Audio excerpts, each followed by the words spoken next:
Welcome back to CNBC Dow Jones Business Video. I'm Christine Bushy, and we're pleased to be joined by the CEO of Datalink, Tony LaPine.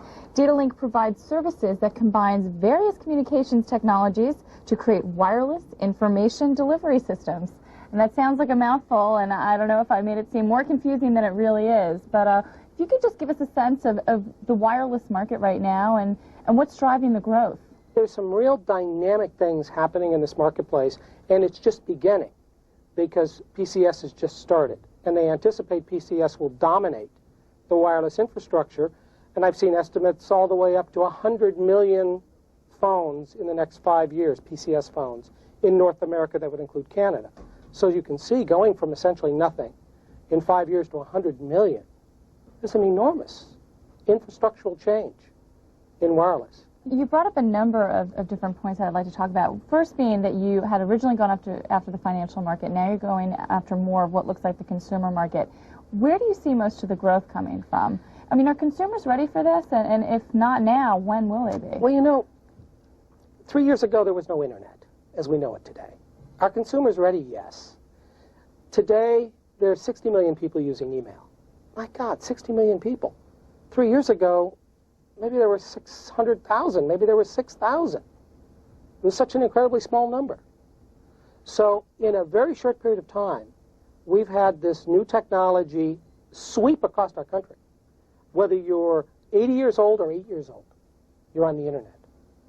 So wireless is equally ubiquitous. There are 44 million pagers in existence today. 44 million pagers.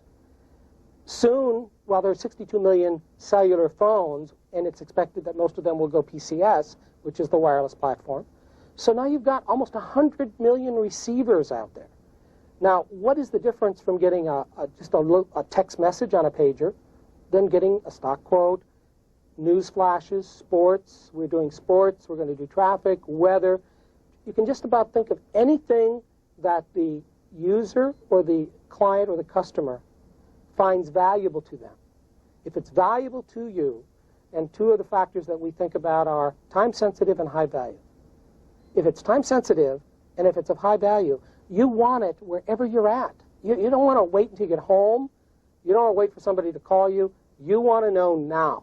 What are your financial expectations for this? What exactly is your revenue model right now, and what are you forecasting? I answer that question sort of in the following way. I say that if you assume by the year 2000 there's approximately 100 million of these kinds of receivers in North America, whether they be pagers or PCS phones, or there's a new CD-PD platform. There are various other platforms, the Palm Pilot, which we also deliver to.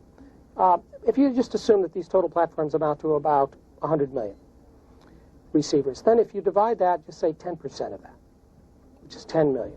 And although we're charging, in some cases, as much as $29, $39, $49 a month to some of our customers for these services, let's just assume that, on average, these customers are spending $10 a month with us. Well, $10 a month is $120 a year, times 10 million customers. So over $1 billion company. And that is not a very aggressive plan. So when I talk to people about the future, I really have to be somewhat vague in predictions because as a public company we're restricted. But at the same time, I think just looking at it logically and looking at the market, it's pretty self-evident. What is your greatest challenge? What's your real goal here as CEO? I believe management's major responsibility is to anticipate what can go wrong after they put a plan in place and have delegated the responsibility to the people in the organization to accomplish the objectives. So it's a hard job. I know, so I hear. Well, we're going to keep an eye on you, and we thank you for coming into the studio and talking with us today. Well, my pleasure, Christine. We've been speaking with the CEO of Datalink, Tony LaPine. I'm Christine Bushy, and you're watching CNBC Dow Jones Business Video.